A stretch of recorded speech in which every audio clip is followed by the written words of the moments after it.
میرے عزیزو، دنیاوی نقطہ نگاہ سے ہم سیکھتے ہیں کہ خوبصورتی کا معیار خوبصورت چہرہ، لباس، میک اپ، برانڈ اور فیشن سینس ہے۔ لیکن خدا کا کلام ہمیں یہ سکھاتا ہے کہ اصل خوبصورتی دل کی حالت اور آپ کے کردار میں چھپی ہے۔ دنیا کی نظر میں خوبصورتی وہ ہے جو ظاہری اور وقتی ہے۔ بائبلی خوبصورتی پائیدار، باطنی اور ابدی ہے، اور اس دل کی ہے جو اس کے خوف میں چلتے ہیں۔ پطرس رسول اپنے پہلے خط کے تیسرے باب کی تیسری سے چوتھی آیت میں یوں بیان کرتے ہیں، اور تمہارا سنگار ظاہری نہ ہو، یعنی سر گوندنا اور سونے کے زیور اور طرح طرح کے کپڑے پہننا، بلکہ تمہاری باطنی اور پوشیدہ انسانیت علم اور مزاج کی غربت کی غیر فانی آرائش سے آراستہ رہے، کیونکہ خدا کے نزدیک اس کی بڑی قدر ہے۔ ظاہری اور باطنی خوبصورتی میں فرق دیکھیں گے۔ ظاہری خوبصورتی سورج کی روشنی کی طرح ہے جو شام ہوتے ہی ماند پڑ جاتی ہے، جبکہ باطنی خوبصورتی چاند کی طرح ہے جو اندھیروں میں روشن ہوتی ہے۔ سیموئیل نبی کی پہلی کتاب اس کا 16واں باب اور اس کی دوسری آیت میں لکھا ہے، کیونکہ خداوند انسان کی مانند نہیں کرتا، اس لیے کہ انسان ظاہری صورت پر نگاہ کرتا ہے، پر خدا دل پر نظر کرتا ہے۔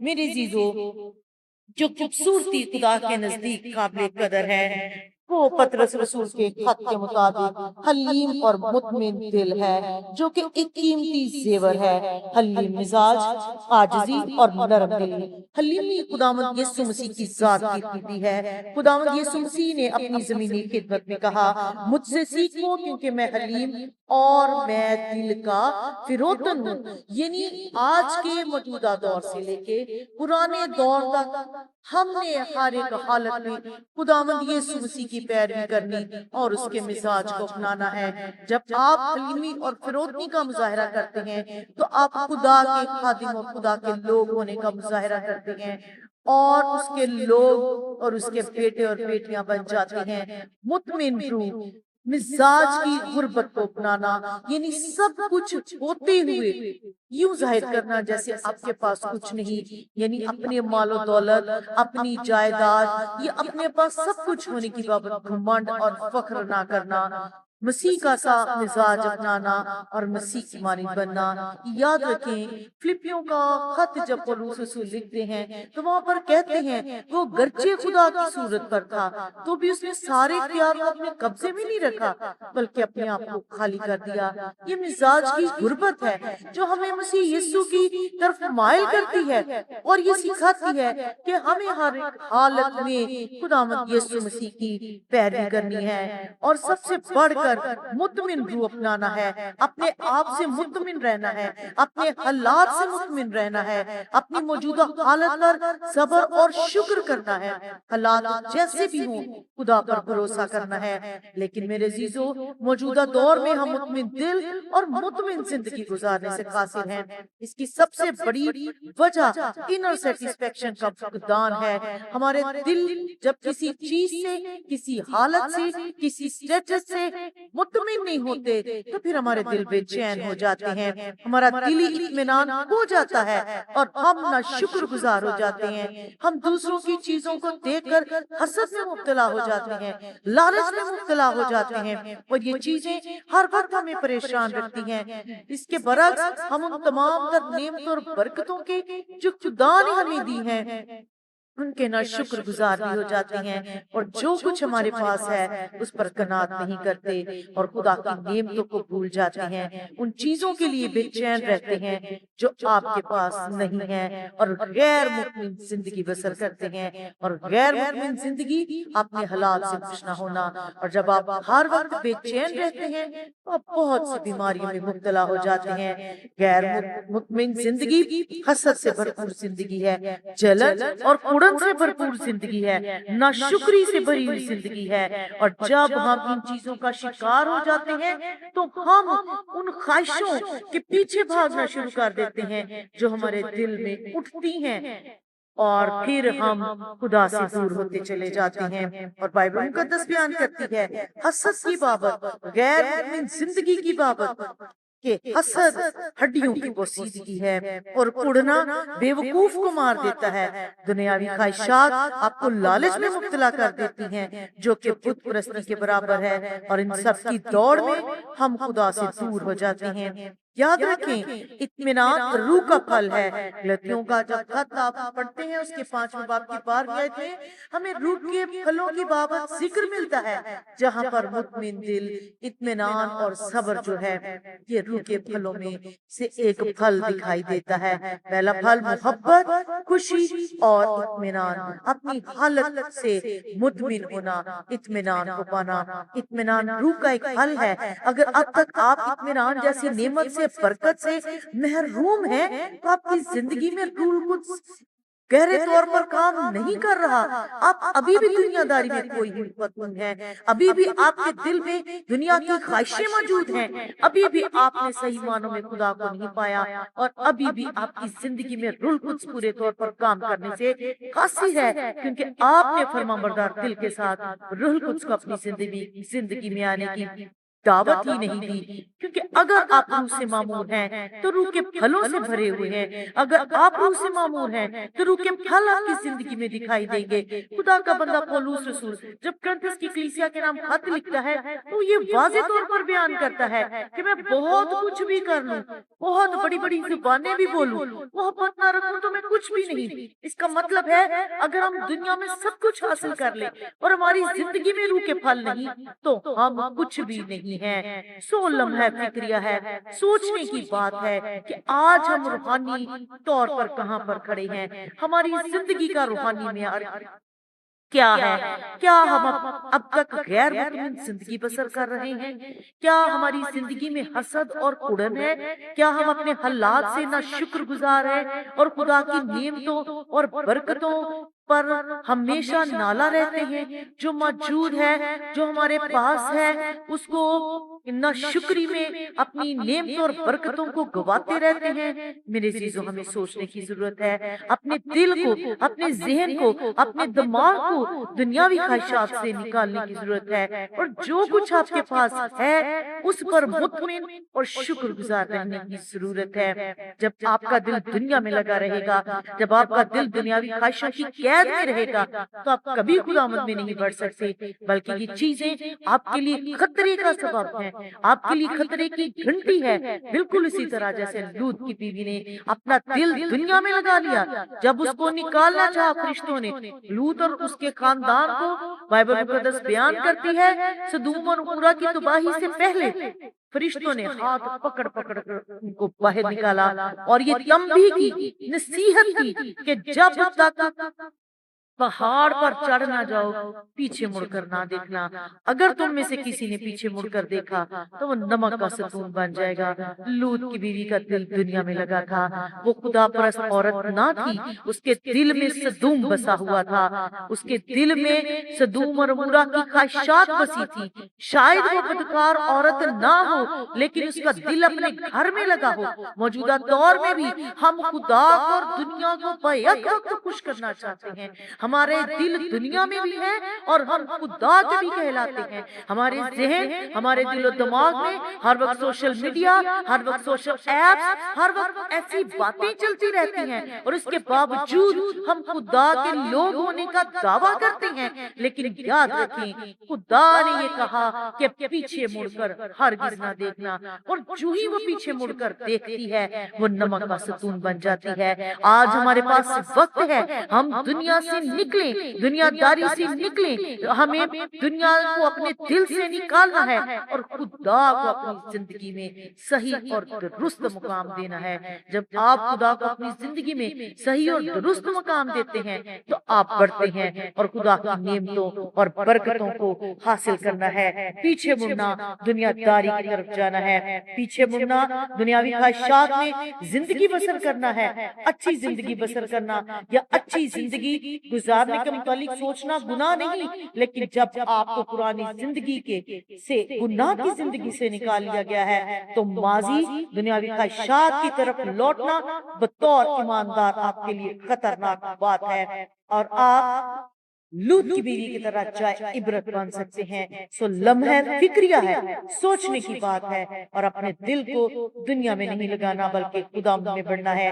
ایک ایماندار کی نگاہ آگے کی طرف ہونی چاہیے، اوپر کی طرف ہونی چاہیے، کامل کرنے والی یسوع کی طرف ہونی چاہیے۔ آئیں بائبل مقدس میں سے چند ان خواتین کے بارے میں سیکھیں جو ہمارے لیے خوبصورت کردار کا نمونہ ہے، جن کی زندگی ہمارے لیے برکت کا سبب ہے۔ بائبل مقدس میں بہت سی مضبوط خواتین ہیں، بہت سی مضبوط خواتین کے کردار ہیں جن کو ہم بیان کرنا شروع کریں تو شاید ایک سرمن میں، ایک پیغام میں ہم نہ ان کو سن پائیں اور نہ ہی ہم ان کو بیان کر پائیں، لیکن ابھی ہم بائبل مقدس میں سے چند خواتین کے بارے میں سیکھیں گے جن کی خوبصورتی صرف چہرے میں نہ تھی بلکہ بہادری، جرأت، خدا کے ڈر، خدا کے خوف اور خدمت گزاری اور خدا کی فرمانبرداری میں تھی۔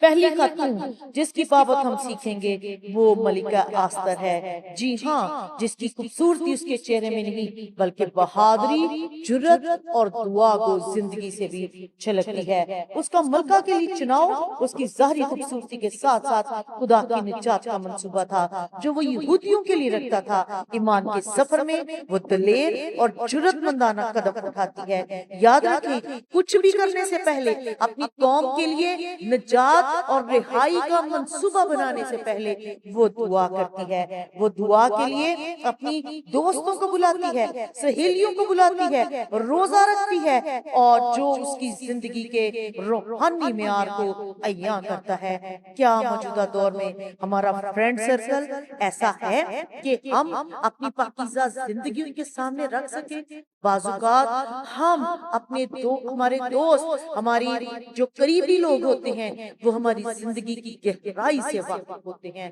اور آستر کی زندگی کی گہرائی یہ تھی کہ وہ دعا گو خاتون تھی۔ اسی لیے جب اس نے اپنی سہیلیوں کو دعا اور روزے کے لیے بلایا تو ان میں سے کسی نے بھی بلا جھجک وہ اس کے پاس آئیں اور انہوں نے اس کے ساتھ مل کر دعا کی اور روزہ رکھا۔ کیا ہمارا معاشرہ ہمارے طرز عمل میں سے ہمارے ایمان کے سفر میں ہمارے ساتھ چل سکتا ہے؟ کہ ہمارا طرز عمل اتنا اچھا ہے کہ ہم دوسروں کو اس میں شامل کر سکیں اور ان کو اپنے ساتھ لے کر چل سکیں؟ کیا ہماری دعا میں اتنی طاقت ہے کہ ہماری دعا حاکم وقت کے فیصلوں کو بدل سکے؟ یاد رکھیں، جو بوجھ دل میں رکھتے ہیں، جو خدا کی حضوری میں اپنی قوم، اپنے لوگوں کے لیے دکھ رکھتے ہیں، خدا ان کی دعاؤں کو سنتا اور جواب دیتا ہے۔ خدا نے آستر کی دعا کو سنا، اس کے روزے پر نگاہ کی۔ افسوس کے ساتھ کہنا پڑتا ہے موجودہ دور کی آستر اپنے آپ میں مگن ہے، موجودہ دور کی آستر فیشن کی دنیا میں مگن ہے، موجودہ دور کی آستر اپنے آپ کو دوسروں پر اپنے آپ کو منوانے کے لیے، نمایاں کرنے کے لیے شاید اپنی خوبصورتی کا سہارا لے رہی ہے، شاید وہ اپنے فیشن کا سہارا لے رہی ہے، شاید وہ اپنے کسی اور قابلیت کے ساتھ معاشرے میں اپنا آپ منوانا چاہتی ہے۔ لیکن یاد رکھیں، بائبل مقدس کی خواتین نے اپنے آپ کو جس چیز کے ساتھ منوایا، جس چیز نے ان کے کردار کو ہمیشہ ہمیشہ کے لیے بائبل مقدس میں قلم بند فرمایا، وہ کردار دعائیہ خواتین کا کردار ہے، خدا پرست عورت کا کردار ہے، جس نے حلیمی سے، پھر روتنی سے، عاجزی سے، انکساری سے خدا کی حضوری میں دعا کی، اور وقت اور حالات نے ان کے سامنے گھٹنے ٹیک دیے، ان کی دعاؤں کے سامنے وقت اور حالات بدل گئے، حاکموں نے اپنے فیصلے بدل دیے، اس لیے کہ ان کی دعاؤں میں طاقت تھی، ان کے روزوں میں طاقت تھی، دنیا کو بدلنے کی طاقت تھی۔ آج اپنے حسن سے، اپنی خوبصورتی سے، اپنے روپے پیسے سے، اپنے مال و دولت سے، اپنے لباس سے دوسروں کو متاثر کرنا چھوڑیں اور اپنی دعاؤں کو اس قدر پاورفل بنائیں، اس قدر پر اثر بنائیں کہ آپ کی دعائیں آپ کی قوم کے لیے برکت ہوں، آپ کی دعاؤں سے آپ کی قوم سرفرازی پائے، آپ کے بچے نشے کی لعنت سے چھوٹیں، آپ کے بچے برائی، گندگی اور غلاظت سے نکلیں، آپ کے بچے ابلیس کی قید سے آزاد ہو، آپ کی قوم ابلیس کی قید سے آزاد ہو، آپ کی کلیسیا ایسی بے داغ اور پاک ہو کہ جب برہ اپنی دلہن کو لینے کے لیے آئے تو ہوا میں اڑ کر استقبال کرنے والی بن سکے۔ آج کی آستر کے لیے ضروری بات یہ ہے کہ وہ اپنے فرینڈ سرکل کو روحانی بنائے، پیور بنائے، خدا کی حضوری میں جھکنے والے لوگوں کا اپنی زندگی میں چناؤ کریں۔ بائبل مقدس بیان کرتی ہے بری صحبتیں اچھی عادتوں کو بگاڑ دیتی ہیں۔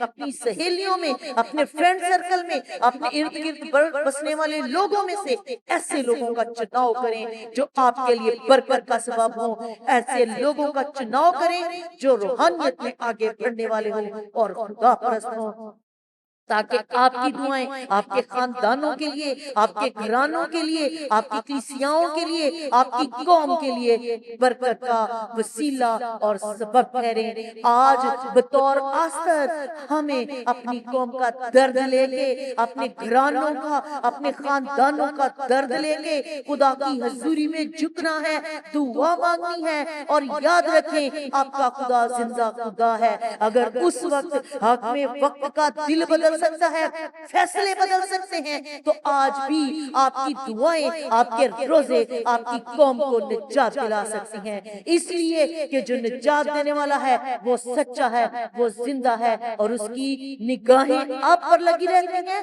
اور اس کے کان آپ کی دعاؤں پر لگے رہتے ہیں۔ دوسرا کردار جو ہم بائبل مقدس میں سے سیکھتے ہیں وہ ربکا کا کردار ہے، جو خدمت گزار خاتون تھی۔ موجودہ دور میں ہمارے خواتین اس قدر کاہلی اور سستی کا شکار ہو چکی ہیں کہ ایک یا دو سے مہمان سنبھالنا ہمارے لیے مشکل کا سبب ہو جاتا ہے۔ خاندانوں میں رنجشیں، لڑائیاں، جھگڑے، دوریاں شاید اس وجہ سے بن چکی ہیں کیونکہ ہم خدمت گزاری کو بھول چکی ہیں۔ شاید ہم دعا کو بہت ترجیح دیتی ہیں، شاید ہم بائبل مقدس کو اور دوسرے جو اسپرچول ایونٹس ہیں ان کو بہت اہمیت دیتی ہیں، لیکن خدمت گزاری میں بہت پیچھے رہ چکی ہیں، خدمت گزاری کو اپنی زندگی سے نکال چکی ہیں۔ ایک یا دو لوگوں کے لیے کسی بھی کام کو انجام دینا ہمارے لیے مشکل ترین بنتا چلا جا رہا ہے، اور خدمت گزار رویہ، مہمان نوازی کا رویہ جو ہے ہمارے خاندانوں سے ختم ترین ہوتا چلا جا رہا ہے، اور ہمارا مسیحی معاشرہ ماڈرنزم کی شکل اختیار کرتا چلا جا رہا ہے۔ یاد رکھیں عبرانیوں کا مصنف بیان کرتا ہے مہمان نوازی کو نہ چھوڑو، کیونکہ بعض نے مہمان نوازی میں ہی فرشتوں کی خدمت کی ہے، فرشتوں کی خدمت نوازی کی ہے، اور وہ خدمت نوازی کرنے والی اسپرچول خواتین تھی، روحانی خواتین تھی، جو روحانیت کی بے شک دعوے دار تو نہ تھی، لیکن اپنے کردار اور اپنے رویے اور اپنی خدمت گزاری کے ساتھ انہوں نے یہ ثابت کیا کہ خدا ان میں رہتا اور خدا ان میں بستا ہے۔ جب الیزر ابراہیم کا نوکر اپنے آقا کے حکم کے مطابق نکلتا ہے سفر پر اور اپنے سفر کا آغاز کرتا ہے تاکہ وہ اپنے مالک کے بیٹے اسحاق کے لیے بیوی کو تلاش کر سکے، اور جب اس کے کہنے کے مطابق اس مقررہ ملک میں پہنچتا ہے تو وہاں پر لیزر دعا کرتا ہے کہ جو عورت پہلے آئے کنویں پر اور آ کر مجھے بھی پانی پلائے اور میرے اونٹوں کو بھی پانی پلائے، وہی عورت میرے آقا کی ہونے والی بیوی ہوگی۔ وہ خدا سے دعا کرتا ہے۔ میرے عزیزو، یہ ایک ایسا رویہ ہے جو مشرقی لڑکیوں کو سلیکشن میں مدد دیتا ہے۔ آج بھی موجودہ دور میں جب رشتے ناطے طے کیے جاتے ہیں تو اس بات کی پرکھ کی جاتی ہے کہ لڑکی کو کیا کام کرنا آتا ہے، کس قدر محنتی ہے، خاندان گھرانہ سنبھالنے والی ہے یا نہیں۔ یاد رکھیں آج آپ کتنی بھی ترقی کیوں نہ کر جائیں، ہمارا معاشرہ کس قدر ترقی پذیر کیوں نہ ہو جائے، وہ بائبل کے سرکل سے نہیں نکل سکتا۔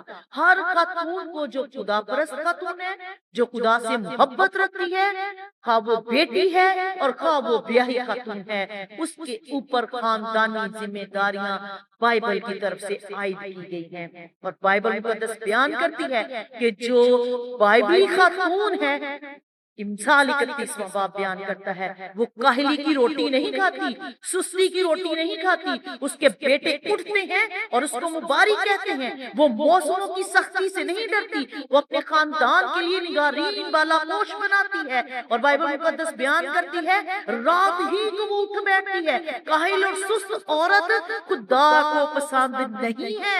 محنتی خواتین جو ہیں وہ خدا کی نظر میں پسندیدہ ہوتی ہیں۔ اور یہ معیار امثال کی کتاب لکھنے سے کافی عرصہ پہلے خدا کے بندہ الیزر نے سلیکٹ کیا۔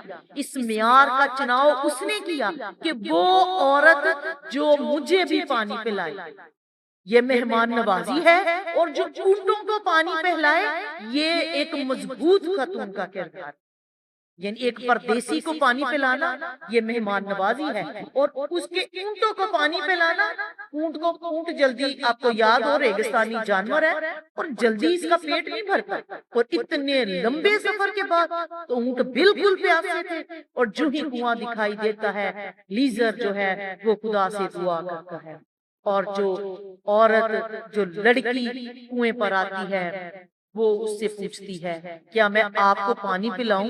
وہ فوراً ہاں کرتا ہے، اور بنا پوچھے بنا بتائے وہ اس کے اونٹوں کو بھی پانی پلانا شروع کر دیتی ہے۔ ہاللیلویا! جب آپ خدا کے منصوبے میں آ جاتے ہیں تو ضرور ہے ہم خدمت گزاری سیکھیں، خدا کے قدموں میں آنا اور جھکنا سیکھیں۔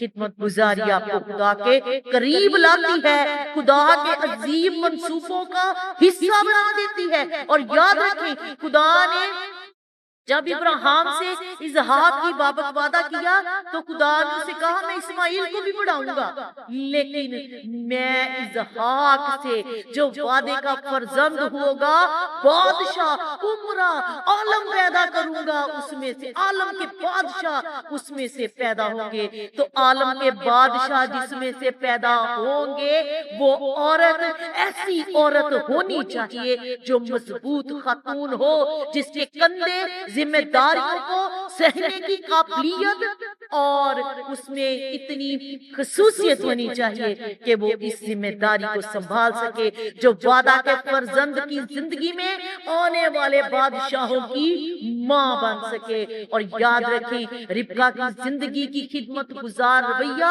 اس کی دعائیہ زندگی کی نمائندگی بھی کرتا ہے۔ جب وہ وہاں سلیکشن ان کی ہو جاتی ہے، رشتہ طے ہو جاتا ہے، اور جب وہ حاملہ ہوتی ہے تو اس کے پیٹ میں جڑواں بچے جب آپس میں مزاحمت کرتے ہیں تو لکھا ہے وہ خدا سے پوچھتی ہے، مطلب اس قدر نازک بات کے متعلق بھی وہ خدا کے ساتھ بات چیت کرتی ہے، پوچھتی ہے کہ ایسا کیوں ہے، میرے پیٹ میں اتنی جنگ کیوں ہو رہی ہے؟ تب خدا اس کو بتاتا ہے آنے والے وقت کی بابت، اس کے بچوں کا فیوچر بتاتا ہے۔ جو مائیں خدا پرست ہیں ان کے بچوں کے فیوچر خدا خود ڈسکس کرتا ہے۔ جو مائیں خدا سے اپنے بچوں کے مستقبل کی بابت گفتگو کرتی ہیں، خدا کے ساتھ مضبوط رشتہ استوار کرتی ہیں، خدا ان کے ساتھ مستقبل کی باتیں، گہرے مکاشفات اور بھید ان پر ظاہر کرتا ہے، جس طرح خدا نے ربکا کے ساتھ ظاہر کیا اور اس سے کہا کہ تیرے پیٹ میں 2 قومیں ہیں اور بڑا جو ہے وہ چھوٹے کی خدمت کرے گا۔ اور یوں ہم ربکا کی زندگی میں سے خدا پرست ہونے کی خوبصورت مثال دیکھتے ہیں۔ ربکا ایک مضبوط خاتون تھی، ربکا ایک خدمت گزار خاتون تھی، ربکا اپنے شوہر سے محبت کرنے والی خاتون تھی، اور ربکا اپنے بچوں کے لیے خدا کے ساتھ ڈسکشن کرنے والی خاتون تھی۔ ربکا ایک دعا گو عورت تھی، اسی لیے اس کا چناؤ ایک بڑے خاندان کے لیے کیا گیا، ابراہیم، اسحاق اور یعقوب کا خدا، اور ان سے پیدا ہونے والی جو اولادیں ہیں مضبوط ترین اولادیں ہیں۔ اور اس کا سبب یہ ہے کہ خدا نے جب ان کے لیے بیوی کا چناؤ کرتا ہے اسحاق کے لیے تو وہ وعدہ لیتا ہے۔ ابراہیم جانتا تھا میرا بیٹا قیمتی ہے، یہ وعدے کا فرزند ہے، خدا نے اس کو چنا ہے، خدا اس کی نسل میں سے عالم کے بادشاہ پیدا کرے گا، خدا اس کی نسل میں سے یسوع مسیح کو لائے گا، نجات دہندہ کو لائے گا۔ تو ضرور تھا کہ ایسے کندھے اس ذمہ داری کو اٹھا سکیں جو مضبوط ہوں۔ اور یاد رکھیں کاہل اور سست لوگ خدا کو پسند نہیں ہیں، کاہل اور سستی کے مارے لوگ خدا کو پسند نہیں ہیں۔ اگر آپ خدا کے منصوبوں کا حصہ بننا چاہتے ہیں تو ہمیں مضبوط بننا ہے تاکہ ہمارے کندھے اور ہمارے ہاتھ ان ذمہ داریوں کو اٹھانے کے قابل بن سکیں۔ اور یہاں ہم دیکھتے ہیں کہ جو ربکا ہے اس کا کردار، اس کی خوبصورتی نہ صرف ظاہری بلکہ باطنی خوبصورتی بھی تھی جو لیزر کو نظر آئی، اور جس کے سبب سے لیزر نے اس کا چناؤ اسحاق کی بیوی ہونے کے لیے کیا۔ اگلا خوبصورت ترین کردار مقدسہ مریم کا ہے جو فروتنی اور فرمانبرداری کی مثال ہے۔ اور میں یہاں یہ بھی کہنا چاہتی ہوں کہ جو پاکیزگی کی مثال ہے، خداوند یسوع مسیح کی والدہ مقدسہ مریم۔ اس دور میں یہودا کے قبیلے میں بہت سی کواری لڑکیاں ہوں گی جس میں سے کوئی بھی ایک چنی جا سکتی تھی، لیکن مقدسہ مریم کا چناؤ ہی کیوں؟ پہلی بات وہ پاک تھی۔ اس نے خود اس بات کا اقرار کیا کہ میں تو مرد کو نہیں جانتی۔ خداوند یسوع مسیح کے تجسم کے لیے ایک ایسے بدن کی ضرورت تھی جو پاک ہو۔ اگرچہ انسان ہوتے ہوئے اس کی زندگی میں موروثی گناہ تو موجود تھا، لیکن خدا کا چناؤ جو مریم سے متعلق ہے وہ یہ بتاتا ہے کہ وہ پاک تھی، پاک کماری تھی۔ دوسری بات وہ فرما بردار تھی، دعا گو تھی۔ اس نے کہا میرے لیے تیرے قول کے موافق ہو۔ ایک دعا گو شخص ہی فرما بردار ہو سکتا ہے جو پہلے سے اس کے حکموں پر، آئین پر چلتا ہو اور عمل کرتا ہو۔ اتنا بڑا رسک لینا اور اتنے بڑے خطرے کو مول لینا، اپنی جوانی، اپنی زندگی داؤ پر لگانا کوئی آسان بات نہیں تھی۔ شریعت کے دستور کے مطابق اگر کوئی عورت شادی سے پہلے حاملہ ہو جاتی تو اس کو سنسار کر دیا جاتا تھا۔ اور یہاں پر مقدسہ مریم وہ جوان لڑکی اپنے زندگی میں خدا کے فیصلے کو قبول کرتے ہوئے ہر طرح کے رسک کو، ہر طرح کے خطرے کو جو ہے وہ برداشت کرنے کے لیے دلیری سے اقرار کرتی ہے کہ میرے لیے تیرے قول کے موافق ہو۔ اور یہاں پر صرف اس نے اپنی جوانی اور زندگی ہی داؤ پر نہیں لگائی، اپنی پاکیزگی اور اپنی عزت ہی داؤ پر نہیں لگائی، بلکہ اس نے اپنا قیمتی اور عزیز ترین رشتہ یعنی اپنے عزیز شوہر، اپنے عزیز منگیتر یوسف کے رشتے کو بھی جو ہے وہ خطرے میں ڈالا۔ اگر فرشتہ درمیان میں نہ آتا، اگر فرشتہ مقدس یوسف کے پاس جا کر یہ نہ کہتا کہ جو کچھ اس کے پیٹ میں ہے وہ روح القدس کی قدرت سے ہے، تو ضرور ہی یوسف اس کو چھوڑ دیتا۔ لیکن اس کے ان تمام تر باتوں کے باوجود جو ہے وہ اس کو چھوڑنے والا تھا، اور معاشرے کی باتوں کی پرواہ نہ کرتے ہوئے مقدسہ مریم اپنی فرمانبرداری کا اعلان کرتی ہے، اور وہ کہتی ہے کہ میرے لیے تیرے قول کے موافق ہو۔